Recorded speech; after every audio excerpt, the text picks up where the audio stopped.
But out of all the comic books that I've read, this is probably my favorite one from this series.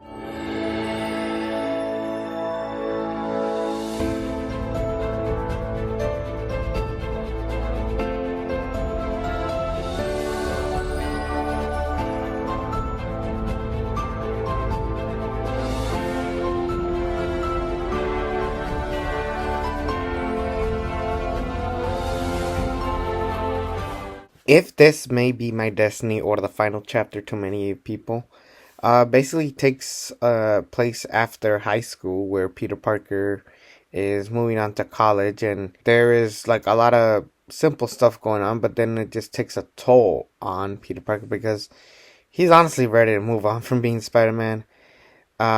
Even like the villain, it was just like the master planner. It's like, really, like, who is this guy? Like, over time when they replay this in cartoons or in movies, they seem to go after more top-notch villains.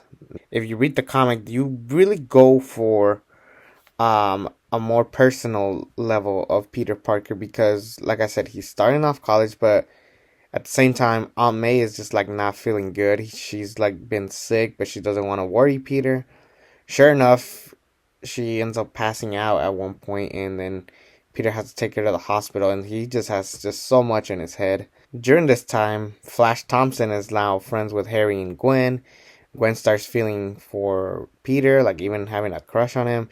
Harry slowly kind of like distancing himself from Peter, especially because now that Peter's like not thinking right, he's just like very upset and depressed. He doesn't realize that like he's going through a lot, and obviously he's not because nobody knows he's Spider-Man.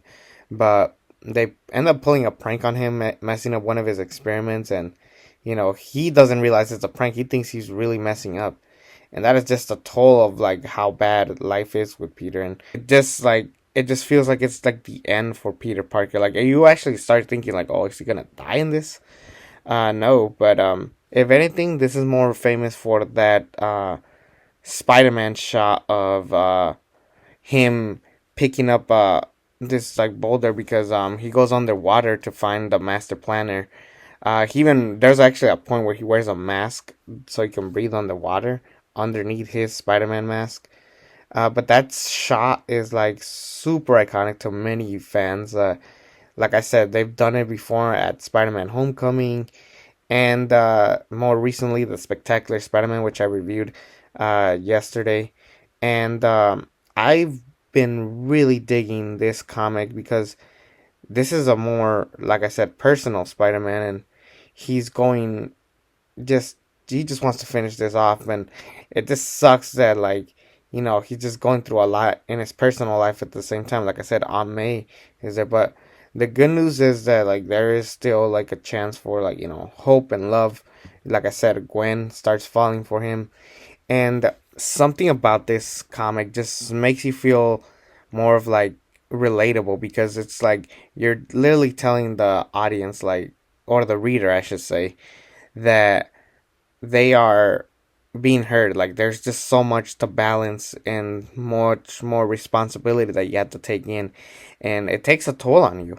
And I think that's why a lot of people related to this, including myself, that I have to do so much and yet so little time. And you just never know what is happening in your life that can change. And that is why this is to me one of the better comics that I've read so far from this series of books, comic books, just I should say.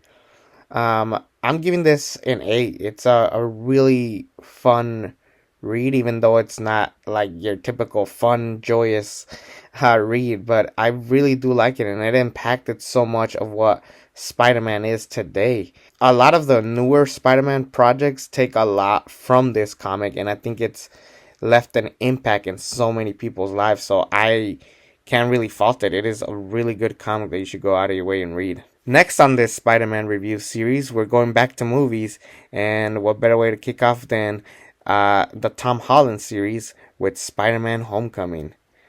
Take care, everybody. I'll see you tomorrow.